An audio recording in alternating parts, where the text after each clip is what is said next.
کے بعد اسی ان کے اسلاف میں سے اسماعیل دہلوی نے صراط مستقیم صفحہ نمبر 95 کے اوپر کیا لکھا؟ بمقتدائے ظلمات بعدها فوق بعد از وسوسہ زنا خیال مجامعت زوجہ خود بہتر است و صرف ہمت بسوء شیخ و امثال آن از معظمین گو جناب رسالت معاب باشند بچندی مرتبہ بدتر از استغراق در صورت گاؤ و خر خود است۔ معاذ اللہ اس نے اس میں کہا کہ نماز کے اندر اس سے بہتر ہے کہ بندہ حضور کا خیال لائے، اس سے بہتر ہے کہ بندہ اپنی بیوی سے مجامعت کا خیال لے آئے، گدھے کا خیال لے آئے، اور یہاں تک اس نے بکواس کی کہ حضور کا خیال یہ گدھے کے خیال سے بدتر ہے۔ معاذ اللہ ثم معاذ اللہ۔ الحمدللہ وکفا والصلاة والسلام علی من لا نبی بعد،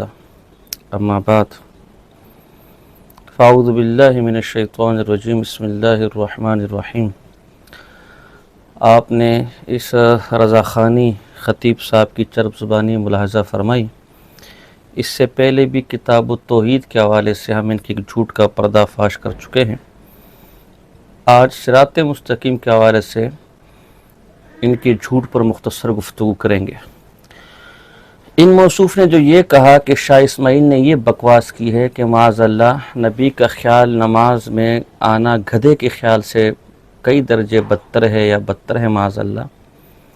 یہ ان کی اپنی بکواس ہے۔ شاہ اسماعیل شہید رحمۃ اللہ علیہ نے ایسی کوئی کفریہ بات یا عبارت صراط مستقیم میں نقل نہیں۔ اس بیچارے کے پاس تو صراط مستقیم ہوگی بھی نہیں، کہیں سے نیٹ وغیرہ سے اٹھائی اور جو ترجمہ ان کے بڑوں نے لکھ دیا بس اس پر مکھی مار رہے ہیں۔ یہ جھوٹ سب سے پہلے مولانا احمد خان صاحب نے الکوکبۃ الشعبیہ کے اندر، جو ہمارے پاس اس کا نوری کتب خانے کا ایڈیشن ہے، دیگر ایڈیشن بھی ہیں لیکن جو بآسانی دستیاب ہیں وہ آپ کے سامنے ذکر کریں گے، صفحہ نمبر 29 پر، کہ خدا را ان ناپاک ملعون شیطانی کلموں پر غور کرو، محمد رسول اللہ صلی اللہ علیہ وسلم کی طرف نماز میں خیال لے جانا ظلمت بالائے ظلمت ہے، کسی فاحشہ رنڈی کے تصور اس کے ساتھ زنا کا خیال کرنے سے بھی برا ہے،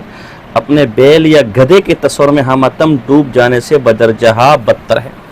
تو انہوں نے بھی صراط مستقیم کی عبارت کا ترجمہ اسی طرح من مانا اور انتہائی کفریہ اور گستاخانہ غلط کیا۔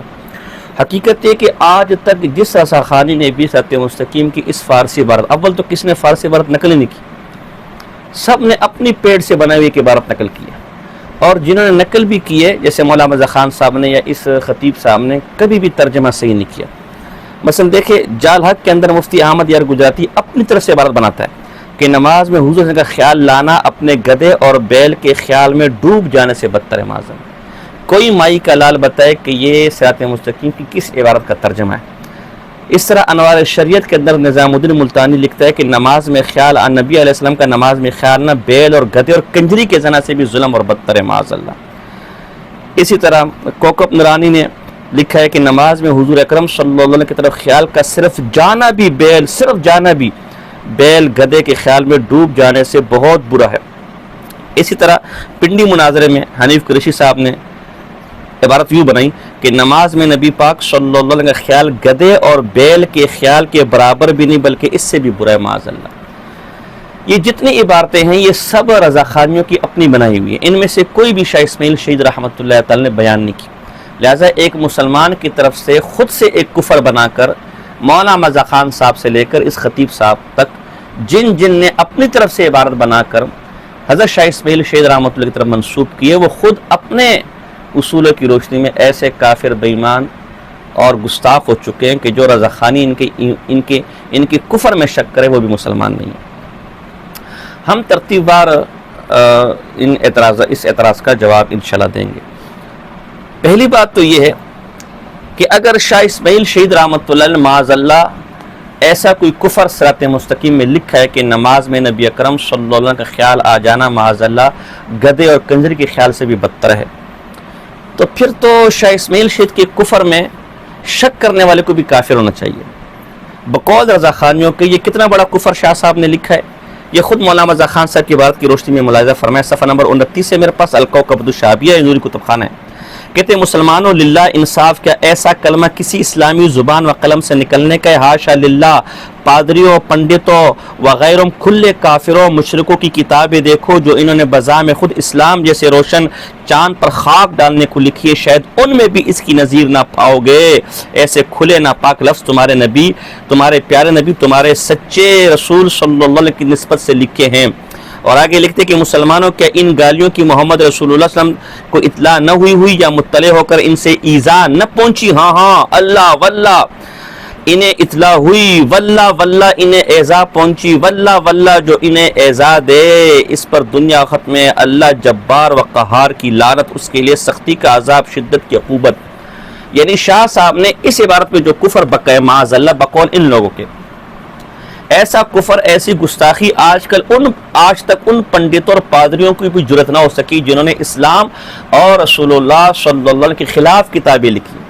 اور نہ صرف شاہ صاحب نے معاذ اللہ یہ بدترین کفر کیا ہے، بلکہ اس کفر کی اطلاع روزے رسول صلی اللہ علیہ وسلم میں موجود پاک پیغمبر صلی اللہ علیہ وسلم کو بھی ہوئی معاذ اللہ، اور انہیں اس سے ایذا بھی ہوئی ہوگی۔ اب آپ اندازہ لگائیں کہ جو شخص پاک پیغمبر علیہ السلام کو اتنی گندی اور غلیظ گالی دیتا ہے کہ جو آج تک پادری اور پنڈت نے بھی نہیں دی ہوگی، اور پھر اس گالی کی معاذ اللہ پاک پیغمبر صلی اللہ علیہ وسلم کو اطلاع بھی ہوئی قبر کے اندر، اور پاک پیغمبر صلی اللہ علیہ وسلم کو اس گالی سے تکلیف اور ایذا بھی پہنچی، تو آپ ایمان سے بتائیں۔ میرا ایمان تو یہ کہ جس نے ایسا بکا، جیسے کہ احمد خان صاحب نے خود سے ایسا بکا، اس شک کرنے والا بھی پلے درجے کا بے ایمان ہے۔ لیکن آپ کو حیرت ہوگی کہ اتنا بڑا الزام لگانے کے بعد بھی یہ تمہید ایمان میرے ہاتھ میں ہے،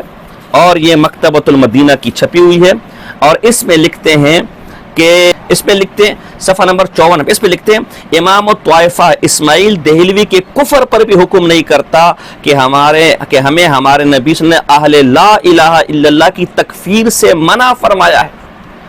یعنی جو اتنی بڑی گستاخی کرے کہ جس کا خیال، جو اتنی بڑی رسول اللہ صلی اللہ علیہ وسلم کو گالی دے، جس گالی کا خیال پنڈت اور پادری کو بھی آج تک نہیں آیا، اور اس گالی کی رسول اللہ کو اطلاع بھی ہوئی ہے، یہ بے ایمان اس شخص کو اہل لا الہ الا اللہ میں سے تصور کرتا ہے۔ تو اب دو باتیں، یا تو شاہ اسماعیل شہید رحمۃ اللہ علیہ نے ایسی کوئی بات کی نہیں ہے جو یقیناً یہی بات، اور اگر معاذ اللہ کی ہے جیسا کہ مولانا رضا خان صاحب نے کہا اور جیسا کہ یہ سارے رضا خانی کہتے ہیں، تو پھر اسے اہل لا الہ الا اللہ میں شمار کرنے والا ان پادریوں سے اور ان پنڈتوں سے بھی بڑا بے ایمان ہے۔ اصل میں رسول کو ایذا دینے والا یہ بے ایمان ہے کہ جو رسول اللہ صلی اللہ علیہ وسلم کو ایذا دینے والے کو اور گالی دینے والے کو اہل لا الہ الا اللہ میں شمار کرتا ہے۔ آج منیب الرحمان کے خلاف ویڈیو بناتے ہو کہ جی وہ اسلاف، شاہ اسماعیل کو اسلاف کہہ دیا، اور شاہ اسماعیل تو بڑا کفر کو بکا ہے، تو شاہ اسماعیل کو اسلاف آپ کے مولانا رضا خان صاحب نے کہا ہے، انہوں نے انہیں سے لا الہ الا اللہ میں شمار کیا ہے۔ تو اس لیے اگر تو شاہ صاحب کی یہ بات ایسی کفری ہے جیسا کہ احمد رضا خان صاحب اور رضا خانی کہتے ہیں، تو پھر خود احمد رضا خان صاحب کی خیر نہیں ہے کہ وہ شاہ صاحب کو اس سب کے بعد، اور یہ ان کا عشق ہے، اس سب کے بعد بھی جو وہ مسلمان کہتے ہیں۔ آج تو اگر کوئی کالا قانون تحفظ ناموس سے رسالت کے قانون کو کالا قانون کہہ دے تو تم اسے گستاخ کافر کہتے ہو کہ واجب القتل ہے۔ تو جو پاک پیغمبر کو یار گالیاں دے، اور پنڈتوں سے بھی بڑی بڑی گالیاں دے، اور ان گالیوں کی پاک پیغمبر صلی اللہ علیہ وسلم کو اطلاع بھی ہوئی ہے، اسے مسلمان کہنے والا، اسے اہل لا الہ الا اللہ کہنے والا، یار اس سے بڑا بے ایمان اور لعنتی کوئی دنیا کے اندر ہوگا؟ مجھے فتویٰ دینا، مجھے 2 اور 2 4 کی طرح مولیانہ فضولیات اس کے جواب میرے پاس ہیں، 2 اور 2 4 کی طرح مجھے کوئی جواب دے۔ آج کوئی شخص کہتا ہے کہ میں رسول اللہ صلی اللہ علیہ وسلم کو ایسی گالیاں دیتا ہوں معاذ اللہ، نقل کفر نباشد، جو پنڈتوں نے میری دی ہوگی، اور وہ گالیاں روضہ رسول کے اندر گئی ہیں معاذ اللہ، اور حضور کو اطلاع بھی ہوئی ہے، اس شخص کا کیا حکم ہے؟ 2 اور 2 4 کا مجھے جواب۔ اسی طرح یہ میرے پاس مطالعہ پاکستان ہے، تنظیم المدارس، جس کے سربراہ مفتی منیب الرحمان صاحب اور مولانا حسین الدین شاہ صاحب مفتی حنیف قریشی کے جو پیر و مرشد ہیں، یہ ہمارے رضا خانیوں کے بریلی بھائیوں کے نصاب کا حصہ ہے۔ جیسے ہماری وفاق المدارس ہے، اس طرح ان کی تنظیم المدارس ہے۔ اس مطالعہ پاکستان کو پڑھے بغیر، اس کا امتحان دیے بغیر یہ مولوی نہیں ہو سکتے۔ اور یہ جو رضا خانی آج اعتراض کرتا ہے، اس نے بھی اسی کو پڑھا ہوگا۔ اس کے اندر لکھا ہوا ہے، اس کے صفحہ نمبر 14 پر کیا لکھا ہوا ہے کہتے ہیں کہ مغلوں کے دور زوال میں بر صغیر میں مسلمانوں کا درد رکھنے والے کئی بزرگوں نے اصلاح احوال کا بیڑا اٹھایا. ان بزرگوں میں شاہ ولی اللہ دہلوی سن وفات 1762 عیسوی، شاہ عبدالعزیز دہلوی رحمۃ اللہ علیہ سن وفات 1824 ہجری عیسوی، سید احمد بریلوی سن وفات 1831 اور شاہ محمد اسماعیل شہید رحمۃ اللہ تعالی علیہ، اوپر رحمۃ اللہ علیہ لکھا ہوا ہے. یہ وہ لوگ تھے جنہوں نے بر صغیر میں مسلمانوں کے زوال کو ختم کرنے کا بیڑا اٹھایا. اور صفحہ نمبر 16 پر باقاعدہ سوالات دیے گئے کہ سید احمد بریلی رحمۃ اللہ علیہ اور شاہ محمد اسماعیل رحمۃ اللہ تعالی علیہ 6 مئی 1831 کو، آگے بریکٹ خالی جگہ پر کرنی ہے. صفحہ نمبر 18 پر سوال دیا ہے قرآن پاک کا فارسی ترجمہ کس نے کیا؟ جی شاہ محمد اسماعیل رحمۃ اللہ علیہ. ایک اور سوال ہے شاہ محمد اسماعیل شہید رحمۃ اللہ علیہ اور مولانا عبدالحی رحمۃ اللہ کہ جہاد کا کام کس صوبے سے شروع کیا، نے جہاد کا کام کس صوبے سے شروع کیا؟ سید احمد بریلی رحمۃ اللہ علیہ اور شاہ محمد اسماعیل رحمۃ اللہ کب شہادت پائی؟ تنظیم المدارس کے نصاب میں شاہ اسماعیل شہید کو رحمۃ اللہ علیہ لکھا گیا، ان کے جہاد کا ذکر کیا گیا، ان کی شہادت کا ذکر کیا گیا. اور آپ یہ نہیں کہہ سکتے کہ جعلی کتاب بنا کر لے کر آ گیا. یہ وہ نصاب ہے کہ جن پر رضا خانیوں کے امام الغیرت مفتی فضل احمد چشتی نے باقاعدہ تنظیم المدارس والوں پر کفر کا فتویٰ لگایا اور باقاعدہ پھر مولانا شوکت سیالوی رضا خانی کے ساتھ اس پر مناظرہ کیا کہ تمہارے تنظیم المدارس سے اپنے نصاب کے اندر شاہ اسماعیل شہید مطلب کہ کارہائے نمایاں کو جگہ دی ہوئی ہے. تو یہ آپ کے تنظیم المدارس کا نصاب ہے. اسی طرح یہ فتاوی مہریہ میرے پاس ہے. اس فتاوی مہریہ کے صفحہ نمبر 11 پر لکھا ہے حضرت پیر میرے شاہ صاحب گولڑوی مرحوم نے اس مقام پر امکان یا امتناع نظیر حضرت صلی اللہ علیہ وسلم کے متعلق اپنا معافی ضمیر ظاہر کرنا مقصود ہے، نہ تصویب یا تغرید کسی کی فرقتین اسماعیلیہ و خیر آبادیہ میں سے شکر اللہ تعالی سعیہم راقم سطور دونوں کو ماجور و مصاب جانتا ہے. یہ تو شاہ صاحب کو ماجور و مصاب جانتے، کیا کافر بھی ماجور و مصاب ہو سکتا ہے؟ تو اگر شاہ صاحب معاذ اللہ اتنی بڑی گستاخی کے مرتکب ہوئے ہیں تو انہیں مسلمان کہنے والے عارض مسلمان نہیں ہیں. تنظیم المدارس والے جس سے سینکڑوں علماء پکول تمہارے اب تک فارغ ہو چکے ہیں اور یہ امتحان دے کر فارغ ہو چکے ہیں، جس کے سربراہ مفتی منیب الرحمان صاحب ہے، اسے رحمت اللہ علیہ کہہ کر، اسے شہید کہہ کر، اسے مسلمانوں کا نجات دہندہ کہہ کر یہ سارے اسلام سے خارج ہیں. اور پھر پیر میل شاہ صاحب انہیں مسلمان سمجھ کر باقاعدہ انہیں ثواب کا مستحق سمجھنے والا، یہ اسلام سے خارج ہے. دو باتیں. تیسری بات، یہ جو دھوکہ دیتے ہیں کہ جی دیوبندیوں کے ہاں نماز میں نبی اکرم صلی اللہ علیہ وسلم کا خیال آنا معاذ اللہ گدھے یا جیسے لکھے کہ کنجری کے خیال سے بھی بدتر ہے معاذ اللہ، یہ صراحتاً دھوکہ ہے. کسی دیوبندی کا ایسا عقیدہ نہیں ہے. یہ میرے پاس ہمارے مسلک کی مستند ترین کتاب فتاوی دارالعلوم دیوبند ہے. اس کی جلد نمبر 1 ہے، دارالارشاد کی چھپی ہوئی ہے اور صفحہ نمبر 317 ہے. صفحہ نمبر 317 پہ سوال ہوا کہ نماز میں حضرت صلی اللہ علیہ وسلم کا اگر خیال آ جاوے تو نماز ہو جاوے گی یا نہیں؟ اگر نماز میں خیال لایا جاوے تو کیا حکم ہے؟ جواب، جب نماز میں خود التحیات اور درود شریف میں حضرت صلی اللہ علیہ وسلم کا ذکر ہے تو خیال آنا تو ضروری ہوا. جب نماز میں خود پاک پیغمبر صلی اللہ علیہ وسلم پر درود بھیجنے تو لا مولا نبی کا خیال آئے گا. باقی نماز خالد عبادت اللہ کے لیے، غیر اللہ کا خیال علی سبیل تعظیم والعبادہ نہ آنا چاہیے اور نماز ہر حال میں صحیح ہے کیونکہ خیال پر باز پرس نہیں ہے. تو ہمارا عقیدہ یہ کہ جب نماز میں درود شریف پڑھو گے تو نماز میں لا محالہ لا بدی ہے کہ نبی اکرم صلی اللہ علیہ وسلم کا خیال آوے. لہٰذا یہ اہل بدعت کا بہت بڑا دھوکہ ہے جو یہ کہتے ہیں کہ معاذ اللہ دیوبندیوں کے ہاں نبی کریم صلی اللہ علیہ وسلم کا خیال نماز میں آنا یہ گدھے اور گھوڑے اور معاذ اللہ کنجر کے خیال سے بدتر ہے. یہ ان کا عقیدہ ہے جو یہ منسوب ہماری طرف کرتے، یہ ان کی تیار کردہ کفری عبارت ہے جو یہ منسوب ہماری طرف کرتے. باقی رہا صراط مستقیم، تو یہ میں نے پہلے کہا کہ ان بیچاروں نے آج تک صراط مستقیم دیکھی نہیں ہے. یہ کل جماعت طلاق کی قسم کھا کر کہ انہوں نے کبھی صراط مستقیم فارسی پوری پڑھی بھی ہے. یہ ہمارے پاس صراط مستقیم کے 2 ایڈیشن ہیں، ایک المکتبۃ السلفیہ ہے اور اس کے صفحہ نمبر 86 پر یہ عبارت ہے جو انہوں نے پیش کی ہے، اور دوسرا میرے پاس یہ خوبصورت ایران کا کمپیوٹرائز بہترین انداز میں کمپیوٹرائز چھپی ہوئی ہے صراط مستقیم، ایران کا نسخہ ہے. اس کا صفحہ نمبر 200 پر یہ عبارت ہے. اول تو صراط مستقیم کے 4 ابواب ہیں اور 3 خاتمے ہیں، 4 ابواب ہیں اور 1 خاتمہ ہے. پہلا اور چوتھا باب شاہ اسماعیل شہید رحمۃ اللہ علیہ نے لکھا ہے، جو کہ ملفوظات ہے سید احمد شہید رحمۃ اللہ علیہ، اور دوسرا اور چوتھا باب، دوسرا اور تیسرا باب یہ حضرت شاہ عبدالعزیز محدث دہلوی رحمۃ اللہ کے جو داماد حضرت مولانا عبدالحی بڑھاوی رحمۃ اللہ علیہ، یہ ان کا لکھا ہوا ہے،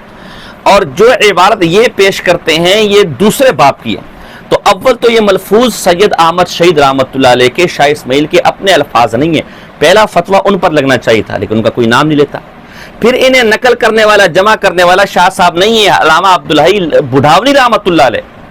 دوسرا فتویٰ ان پر لگنا چاہیے تھا۔ یہ عبارت تو ان کی جمع کرتا ہے لیکن ان کا کوئی نام بھی نہیں لیتا۔ معلوم ہوا کہ بغض اصل شاہ اسماعیل شہید رحمۃ اللہ تعالی علیہ سے، جس کے نہ ملفوظات ہیں یہ، جو نہ اس دوسرے باب کو لکھنے والا ہے، چونکہ وہ انگریز کے خلاف جہاد کرتے کرتے شہید ہوا، اس کے توحید کے غلغلے نے ان کی شرک کی دکانیں بند کی، لہٰذا انہیں بدنام کرنے کے لیے خواہ مخواہ میں اس معاملے میں شاہ اسماعیل شہید رحمۃ اللہ علیہ کا نام گسیڑا جاتا ہے، جبکہ یہ خود بھی مانتے کہ اتنی بڑی گستاخی کہ پادری اور پنڈت بھی نہیں کرے گا، پھر بھی اسے مسلمان لکھ رہے ہیں میرے بھائی۔ یہ عبارت دراصل اس مسئلے کے بیان میں ہے کہ نماز کے اندر مختلف قسم کے وسوسے آ کر نمازی کو نماز سے غافل کرتے ہیں۔ اب یہ وسوسے دو قسم کے ہو سکتے ہیں، ایک تو وسوسے نفس کا ہے، وہ کئی قسم پر ہے، آدمی کی سستی وغیرہ دیگر۔ دوسرا وسوسہ شیطان کی طرف ہے کہ وہ مختلف قسم کے خیالات اور وسوسے آدمی کے نماز کے دوران ڈال کر اس کے ذہن میں اسے نماز میں اس کی توجہ کو ہٹاتا ہے۔ اسی پس منظر میں سید احمد شہید رحمۃ اللہ علیہ کے اس ملفوظ میں، جس کو لکھا حضرت عبدالحی بڑھاوی رحمۃ اللہ علیہ نے، وہ لکھتے ہیں کہ وصرف ہمت، صفحہ نمبر 201 ہے، وصرف ہمت بسوئے شیخ و امثال از معظمین کو جناب رسالت معا باشند بچندی مرتبے بدتر از استخراج دستور گاہ و خر خود اس کے خیال بتعظیم و جلال بسویدائے انسان می پیچد بخلاف خیال گاہ و خر کے نہ قدر تثبیت می بود و نہ تعظیم بلکہ محا و محقر می بود و این تعظیم و اجلال غیرے کے در نماز ملحوظ و مقصود می شود بشرک می کشد۔ یہ کہتے ہیں کہ صرف ہمت، خیال نہیں، اب صرف ہمت میں کیا ہے وہ میں خود لے کروں گا، صرف ہمت نماز کی طرف اپنے کسی شیخ یا معظم بزرگ کی طرف پھیر دینا صرف ہمت کو، وہ جناب رسالت مآب صلی اللہ علیہ وسلم ہی کیوں نہ ہو، وہ گاؤ اخر، گائے، بیل اور گدے کی طرف صرف ہمت کرنے سے بدتر ہے۔ کیوں کہ جب آپ ان بزرگوں کی طرف صرف ہمت کریں گے تو ان کا تصور اور خیال آپ کے دل سے ایسے چپک جائے گا کہ اللہ کا خیال و تصور نہیں رہے گا، بخلاف گاؤ اور خر کے، بخلاف بیل اور گدے کے، کہ اس کی طرف اول تو صرف ہمت ہوتا نہیں ہے، خیال نہیں، صرف ہمت ہے کہ میں بھی آتا ہوں، اول تو ان کی طرف صرف ہمت ہوتا بھی نہیں ہے، اور اگر ہو جائے کسی طرح ان کا تصور ذہن میں آ بھی جائے تو دل کے ساتھ چپکتا نہیں ہے۔ شاہ اسماعیل شہید رحمۃ اللہ علیہ کہیں بھی یہ نہیں کہہ رہے کہ معاذ اللہ، یا اس عبارت میں کہیں بھی یہ نہیں لکھا ہوا کہ معاذ اللہ نماز کے اندر نبی کا خیال آنا یہ بیل اور گدے کے خیال سے بدتر ہے، معاذ اللہ، وہ خیال کی بات نہیں کر رہے۔ خیال کے بارے میں تو خود صفحہ نمبر 199 پہ وہ لکھ چکے ہیں کہ وَنَبَایَتْ دَانَسْت کہ سنو مسائل غریبے و کشف ارواح و ملائکے در نماز قبی است، بلکہ توجیہ ہمت و قص این کار در طویت و امتزاج این مدعا در نیت مخالف خلوص مخلصان است و اما سنو و کش مذکورین پس از قبیل خلط ہائے فاخرہ اس کے مخلصان مستغرق حضور حق را بسبب وفور عنایت ہا بعامی نوازند۔ اور بابا خود بخود سے ملائکہ کا کشف ہو گیا نماز میں، ارواح کا کشف نماز میں ہو گیا، بشرطے کہ آپ نے صرف ہمت نہ کیو، خود بخود نیک روحوں کا کشف ہو گیا، ملائکہ کا نزول ہو گیا، تو یہ چیز بری نہیں ہے، بلکہ یہ تو اللہ کے انعامات میں سے ہے۔ جب خود بخود ارواح کا کشف ہو جانا، ملائکہ کا کشف ہو جانا، یہ خود بخود یہ اللہ کے عنایات میں ہے، تو پاک پیغمبر کا خیال آنا یا پاک پیغمبر کے تصور کا کشف ہو جانا تو بدرجہ اولا اللہ کی عنایات اور فاخرہ اور خلعتہائے فاخرہ میں سے ہوگا۔ اس لیے نہ تو علماء دیوبند نماز کے اندر معاذ اللہ نبی کے خیال کو گدے اور بیل کے خیال سے بدتر کہتے ہیں، نہ شاہ صاحب کہتے ہیں۔ شاہ صاحب تو کہتے ہیں کہ ایسا خیال خود بخود آ جانا یہ تو اللہ کی عنایتوں میں سے۔ پھر کیا مطلب اس عبارت کا؟ دراصل شاہ صاحب صرف ہمت سے منع کر رہے ہیں کہ صرف ہمت نماز میں نہیں کرنی رسول کی طرف۔ صرف ہمت کیا ہے؟ صرف ہمت جو صرف ہمت کے نام سے بھی جانا جاتا ہے، رابطے کے نام سے بھی جانا جاتا ہے، رابطہ شیخ کے نام سے بھی جانا جاتا ہے، تصور شیخ کے نام سے بھی جانا جاتا ہے، یہ ایک خاص اصطلاح ہے تصوف کی۔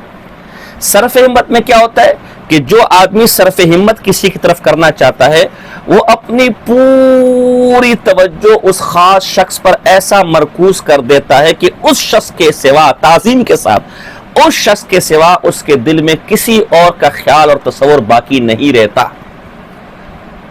اب مطلب یہ ہو جائے گا شاہ صاحب کی طرف منسوب اس عبارت کا کہ نماز کے اندر رسول اللہ صلی اللہ علیہ وسلم کی طرف صرف ہمت،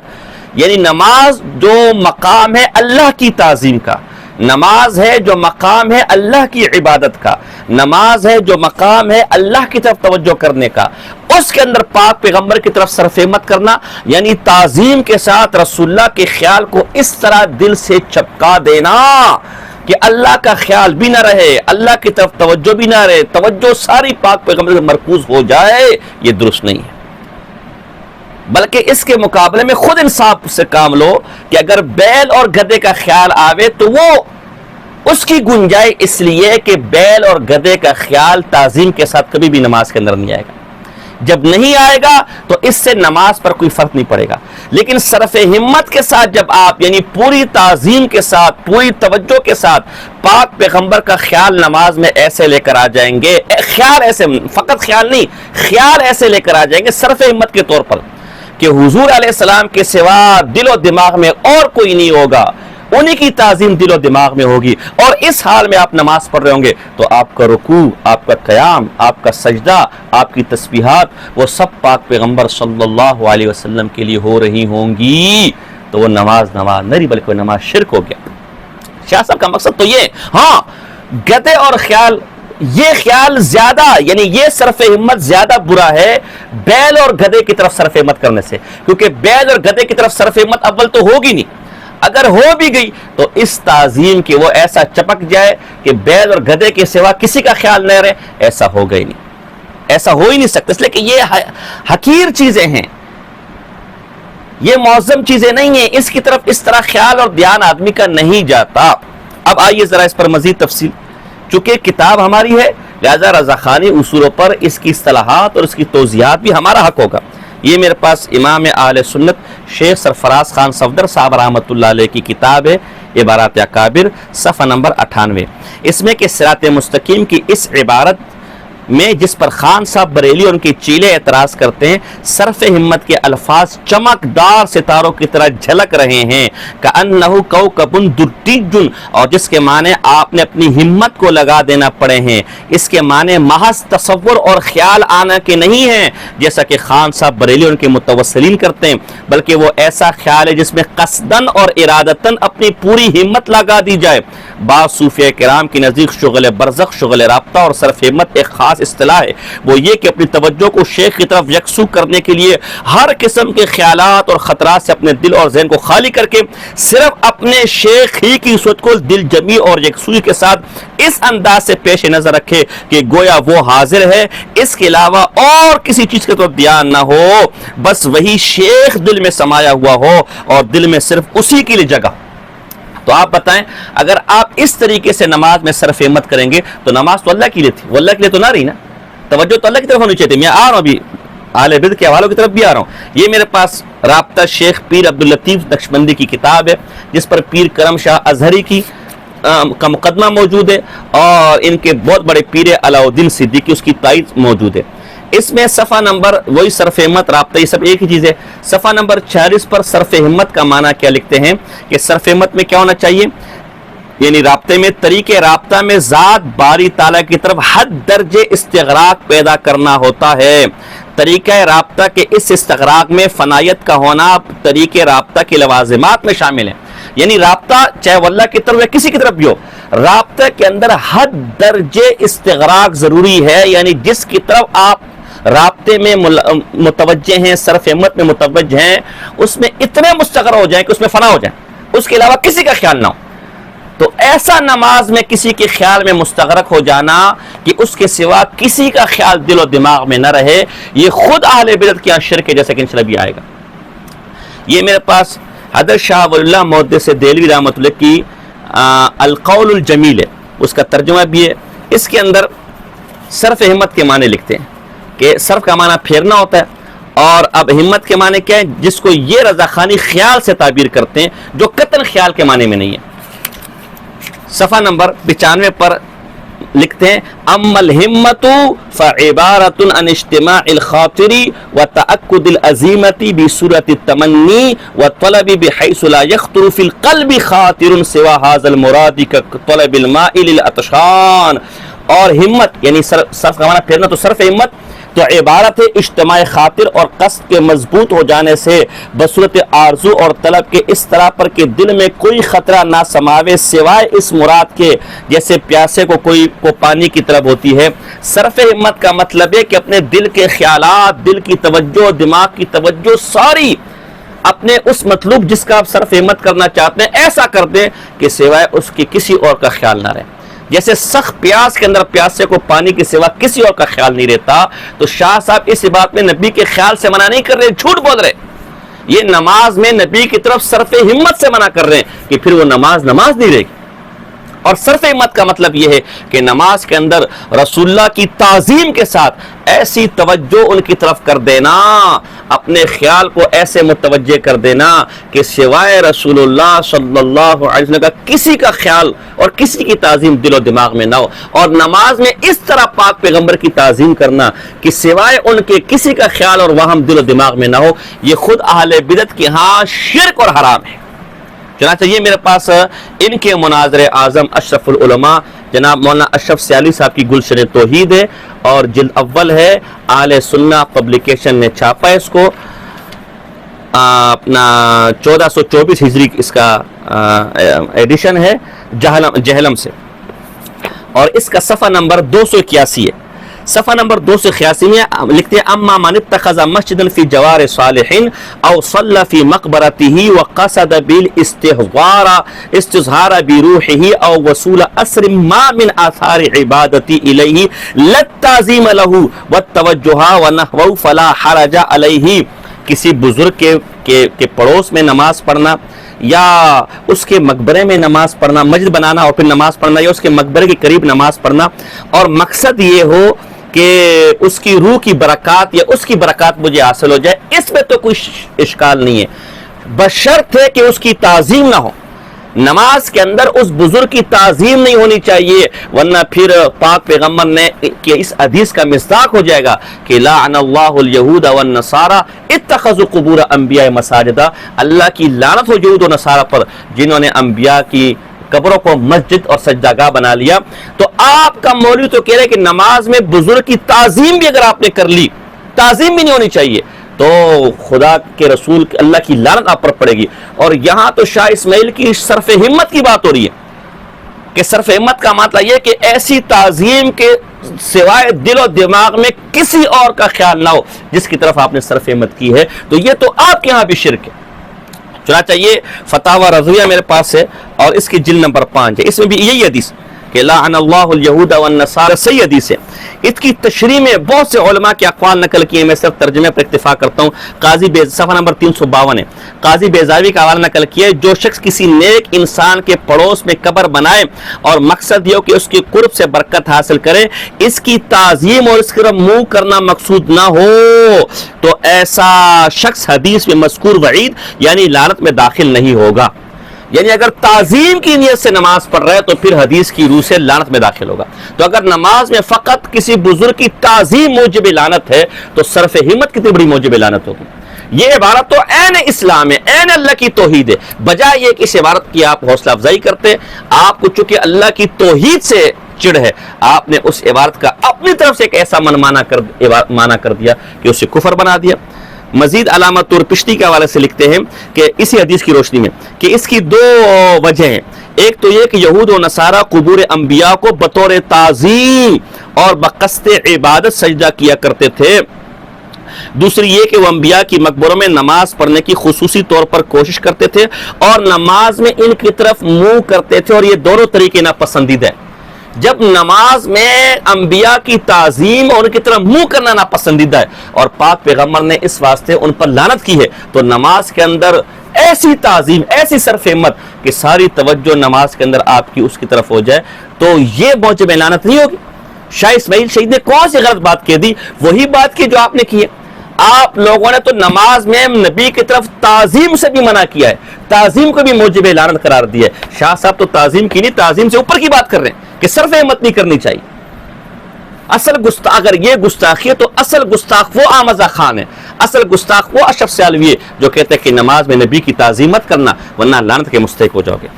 اس طرح یہ رابطہ شیخ ہے میرے پاس جس کا بھی میں نے حوالہ دیا, اس کا صفحہ نمبر 100 ہے. صفحہ نمبر 100 پہ کیا لکھتے ہیں؟ صفحہ نمبر 100 پہ لکھتے ہیں کہ حتیٰ کہ نماز کی حالت میں بھی اللہ تعالیٰ کے سوا کسی اور چیز کی طرف توجہ کرنا خدا کی محبت اور توجہ کے منافی ہونے کے باعث شرک کی ایک صورت ہے. نماز میں اللہ کے سوا کسی اور کی طرف توجہ کرنا شرک کی ایک صورت ہے, تو نماز میں نبی کی طرف صرف احمد کرنا کتنا بڑا شرک ہوگا. یہ میرا فتویٰ نہیں, یہ آپ کا فتویٰ ہے. اسی کتاب کے صفحہ نمبر 164 پر لکھتے ہیں اگر نمازی اپنے خیالات کو اللہ تعالیٰ کی طرف راغب نہیں کرتا تو اللہ تعالیٰ اس کے سامنے سے ہٹ جاتے اور نمازی کی نماز میں خلل واقع ہو جاتا ہے. راکم الحروف کا خیال ہے کہ ایک لمحے کے لیے بھی اگر خیال نماز سے ہٹ جائے تو یہ بھی شرک ہے. ایک لمحے کے لیے بھی اگر خیال نماز میں اللہ سے ہٹ جائے تو شرک ہے.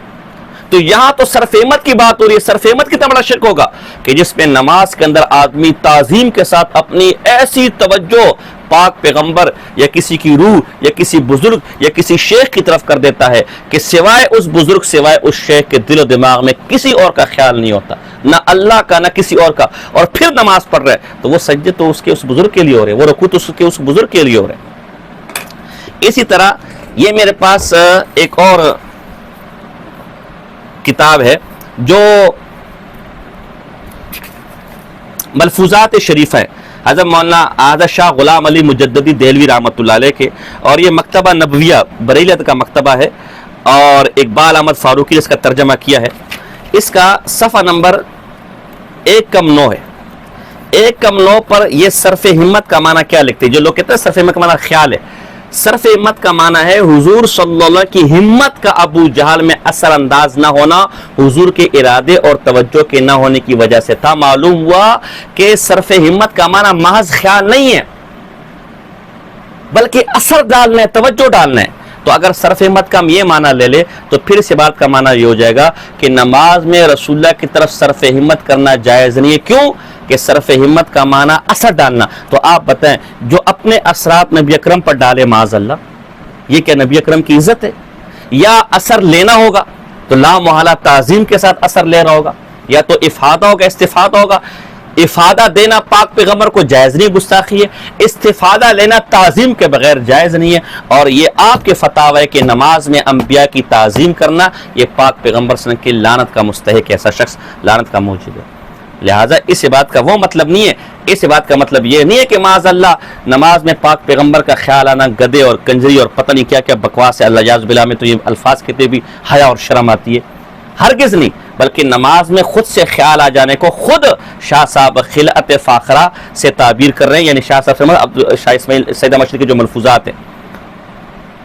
وہ صرف ہمت سے منع کر رہے ہیں. اور صرف ہمت کا معنی یہ ہوتا ہے کہ سارے خیالات اور توجہ کسی کی طرف ایسا جس کی طرف آپ صرف ہمت کر رہے ہیں ایسا مرکوز کر دینا کہ دل و دماغ میں سوائے اس کے کسی اور کا خیال نہ ہو. شاہ صاحب نے جیسے فرمایا جیسے پیاس کے وقت پانی کے سوا کسی اور کا خیال اس کا دل میں نہیں ہوتا. اور یہ اب 20 میں حوالے دے سکتا ہوں, یہ آپ کے مذہب میں بھی ناجائز ہے, بلکہ آپ کے مذہب میں تو فقط نبی کی تعظیم کی نیت سے نماز پڑھنا بھی لعنت کا مستحق ہے. تو صرف ہمت کی نیت سے پڑھنے والا کتنا بڑا لعنتی اور بے ایمان ہوگا. تو شاہ اسماعیل نے کون سا گناہ کیا جو آپ کے گھر میں موجود نہیں ہے؟ اگر یہ گستاخی ہے تو بدرجہ اولا گستاخی تو آپ کے گھر میں. اگر ابھی بھی آپ نہیں مانتے تو یہ میرے پاس آخری حوالے میرے پاس بہت ہے, لیکن ماننے والے کے لیے ایک بھی اور نہ ماننے والے کے لیے 1000 بھی نہ کافی. یہ میرے پاس تحقیقات ہے ان کے فقیہ الہند شریف الحق امجدی, اس کا صفحہ نمبر 200 ہے. تحقیقات فرید بک سٹال ہے کا چھپا ہوا ہے. صفحہ نمبر 207 میں ہے کہ مولانا اسماعیل دہلوی کے کلمات کفریہ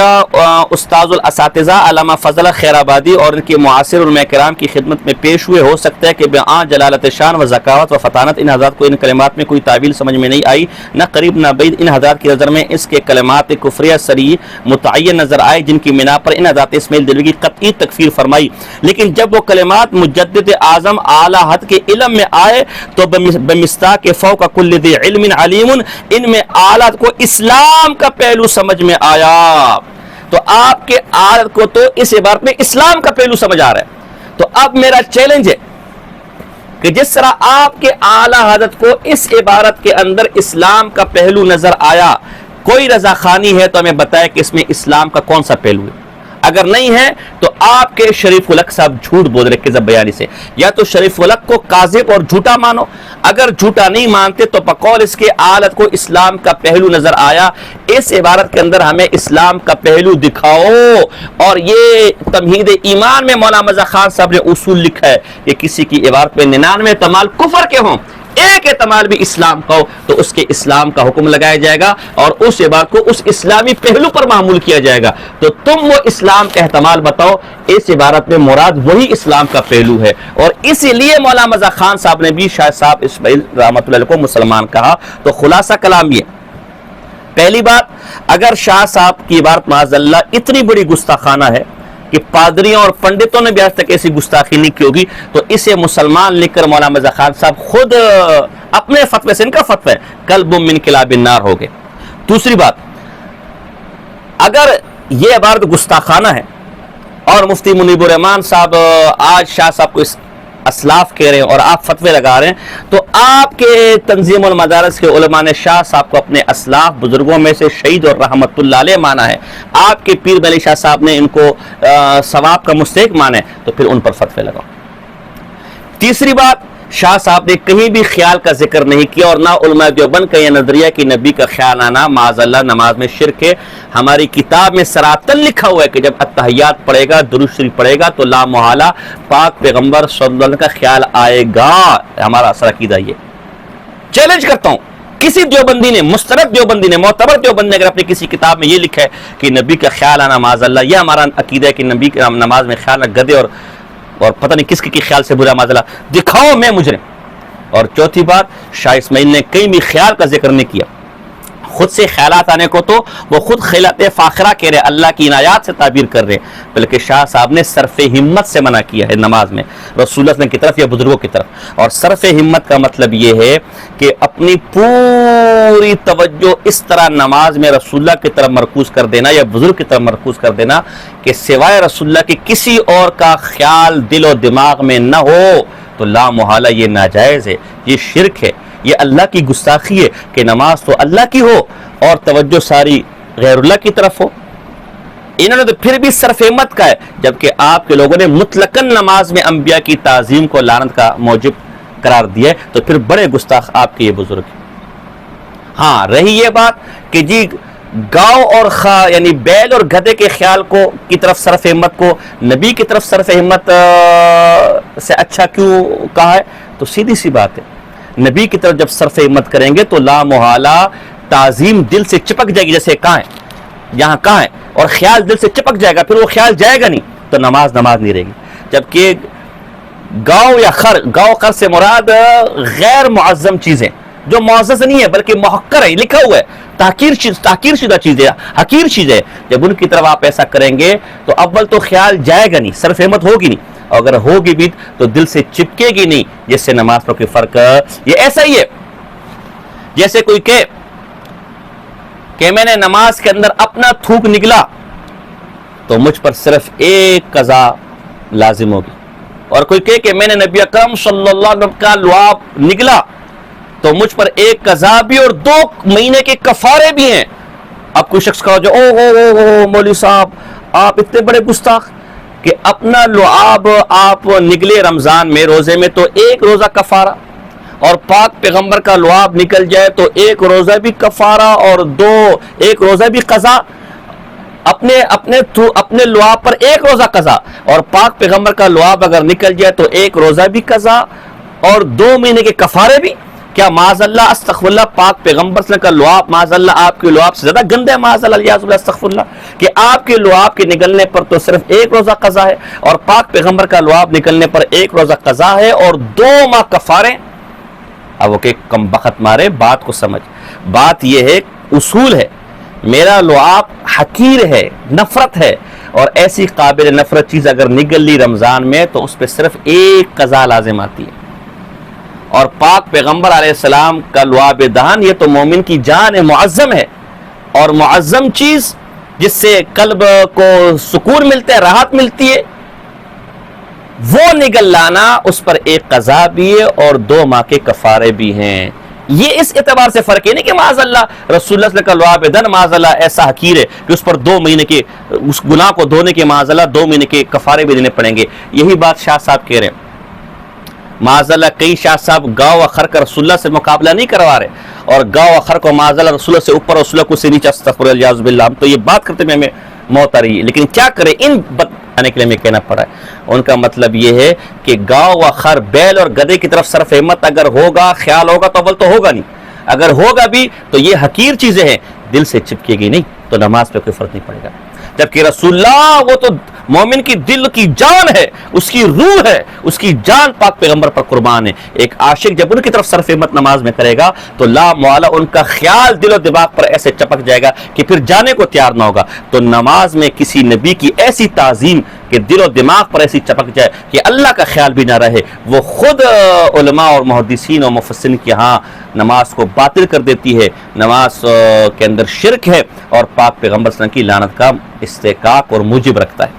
تو کہاں کی مٹی کہاں کروڑا، بھان مٹی نے یوں کنبا جوڑا. کتنی توحید سے لبریز عبارت تھی، کتنی حضور کی عشق سے لبریز عبارت تھی، کتنی اصولی عبارت تھی، اور انہوں نے اس کا ایک غلیظ اور گندا ترجمہ کر کے کتنا اس کا مفہوم بگاڑ کر لوگوں کے سامنے پیش کیا، اور پچھلے 100 سال سے وہ یہی جھوٹ لوگوں کی طرف پیش کر رہے ہیں. تو آئندہ اگر کوئی رضاخانی آپ کو ملے کہ شاہ اسماعیل شہید نے لکھا ہوا ہے کہ نماز میں نبی کا خیال آ جانا بیل اور گدھے کے خیال سے برا ہے، اس کا گریبان پکڑو